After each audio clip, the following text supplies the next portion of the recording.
Yeah, I'm just sticking, just done a load of gravelling in that coal yard there, and blended the grass into the gravel and put quite a few patches of grass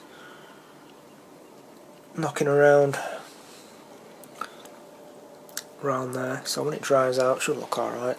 I've added some more of the buffer stops, Pico ones, but modified them by painting them and putting more realistic coal on top. Also, I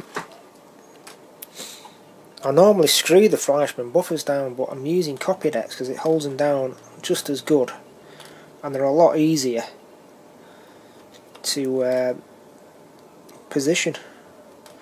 It's using a bit of copy decks, and it dries clear, so there's no problem, and it is so much easier than using the screws, and it just peels off. If you want to reposition it at a later date, there we go, that's done. So it's getting there now. Put all the locos back on and just add loads more detail. It's quite a big area.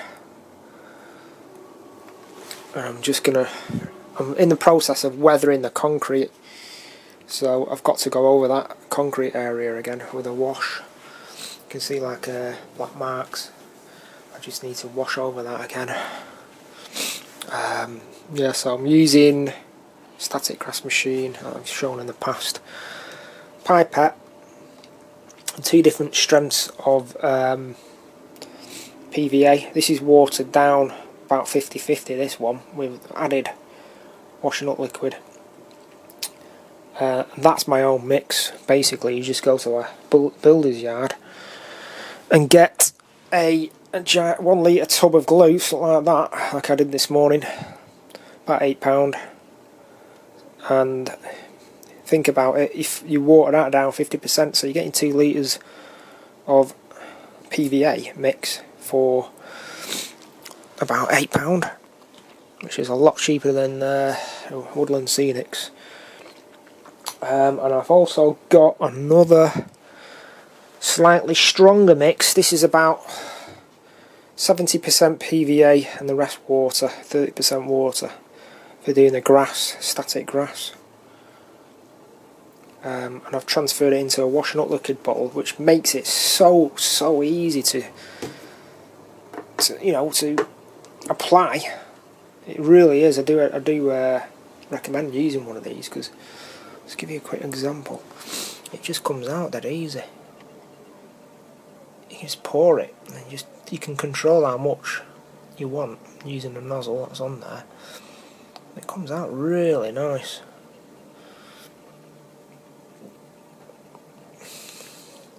Let's flood that in there, around that area.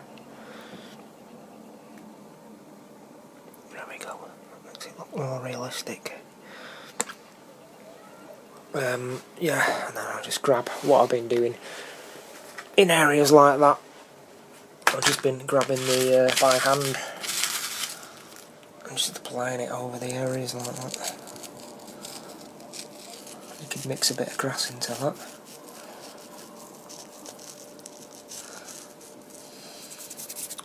Probably could put a little bit of grass on there, static grass if you wanted.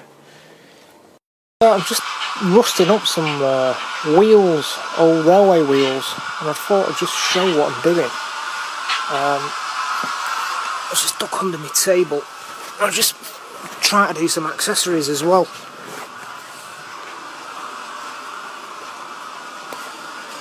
The turntable, and these rusty looking wheels, which obviously you can see there's I've just done them. So what I'm doing is I'm dipping them in, painting them in rust paint, and I'm dipping them in this very fine Woodland Scenics cover scatter. It's really fine, this stuff, and it just looks like they've been there for a long time, rusting away somewhere. And I'm also carrying on with doing the buffer stops as well, the Pico buffer stops.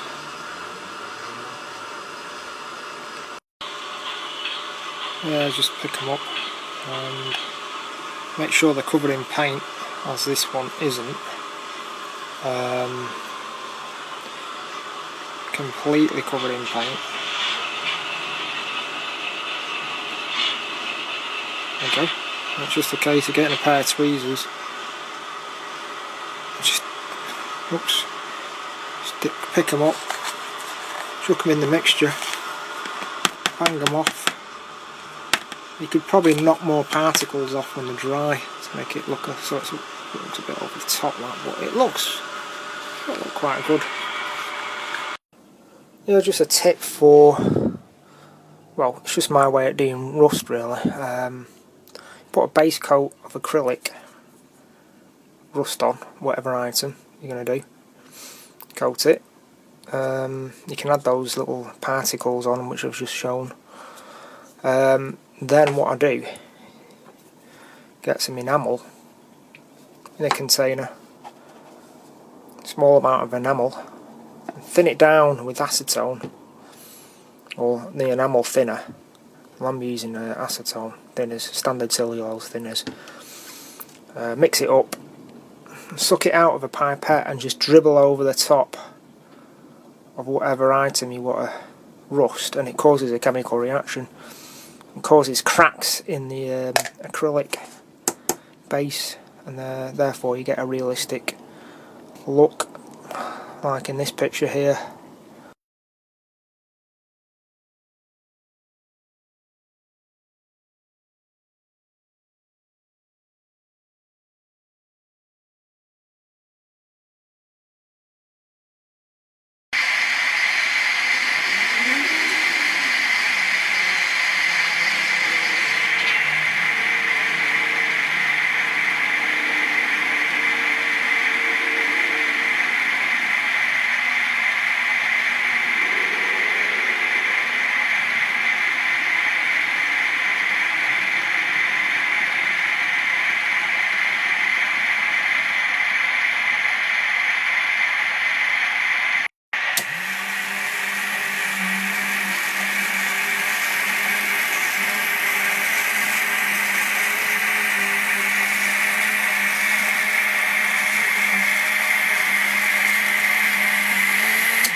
Yeah, so there we have it. The turntable's now complete with the scenery, the grass, gravelling, ballasting, whatever you want to call it, detailing. It's got a little scene going on here. Small yard next to the coal yard.